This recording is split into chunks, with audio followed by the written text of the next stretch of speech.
কি ব্যাপার ভাই, নতুন গাড়ি দেখতেছি, নতুন চাকরি পাইছেন নাই ভাই? হ্যাঁ ভাই, নতুন একটা চাকরি আছে। যাক ভাই, চাকরি বাকরি পাইছেন, ভালো হয়েছে। তা ভাই বেতন কত? ভাই ভাই কোনো মতো 12,000 টাকা। দেড় ভাই, মাসে 12,000 টাকা বেতন। আমি ব্যাংক চাই তো কামাই করি মাসে 20,000 টাকা। হ্যাঁ, চাকরি বাদ দেন, করেন না। শালা কি কইলো রে? শালা ব্যান চাইলা বলে 20,000 টাকা কামাই করে, সারা মাস গাদার মতো খাইতে 12,000 টাকা বেতন। ভাই পড়াশোনা করে কি করলাম রে? ভাই সিম কত? কি রে বন্ধু, তোর কি নতুন চাকরি বাকরি পাইছিস নাকি?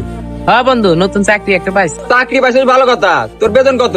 আরে বেতন পাই মাসে 15,000। হেট, মাসে 15,000 টাকা সঙ্গে চলবো? আমি কাঁচা মাল বেচে মাসে কামাই 40,000। ভাই একটা স্টার সিগারেট দেন। কি ভাই, আপনি তো দেহা মানে জানা গেট আপ মেট আপ চেঞ্জ, নতুন চাকরি বাকরি পাইছেন নাই ভাই? আরে ভাই নতুন একটা চাকরি পাচ্ছি ভাই। তো চাকরি পাইছেন, মাসে বেতন কত পান?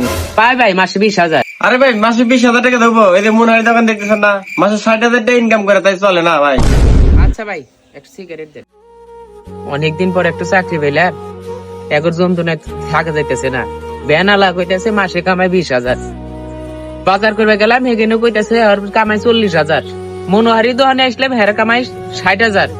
কি চাকরি করলাম আর কি পড়াশোনা করলাম? আরে ভাই, আমি তো রাস্তাঘাট চিনতেছি না, আমি তো আইছি, এই এলাকায় আছি। কাকজি গামু ভাই, এটা একটু কথা বললেন? ও আচ্ছা ভাই, একটা লোক পাইছি, তাহলে এই বাইক জিগাই, ফোনটা রাখেন। ভাই আপনার বাসা কি এই এলাকা? হ্যাঁ ভাই, বাসা আমার এই এলাকায়। ভাই গেট আপ সেট আপ দেখে তো মনে হচ্ছে আপনি নতুন চাকরি পাইছেন। হ্যাঁ ভাই নতুন চাকরি পাচ্ছি ভাই। তো ভাই মাসের স্যালারি কত? ভাই আমার মাসে বেতন 1.5 লাখ।